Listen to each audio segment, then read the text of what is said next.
Avui sembla que la dreta, la social i l'econòmica, el que desitja és l'apatia, el passotisme. Que la gent de l'esquerra es quedi a casa, resignada. I nosaltres el que volem és revertir aquesta situació, aquests dos sentiments, el del passotisme i el de la resignació. Un passotisme i una resignació que el que fan és paralitzar. I entenem nosaltres que l'esperança el que fa és mobilitzar.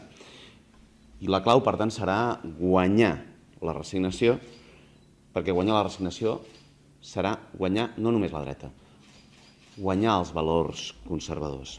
El nostre objectiu, que la gent d'esquerres, que la gent que se sent progressista es mobilitzi. Que tota la gent indecisa, tota la gent que es pot abstenir, tota la gent que està farta, el que faci és fer un vot, i un vot per construir, i un vot per derrotar també aquestes onades conservadores. Creiem, a més, al país i hem trobat una síntesi, hem trobat una expressió en un lema que és la síntesi d'una il·lusió. Verd, esperança, solucions d'esquerres.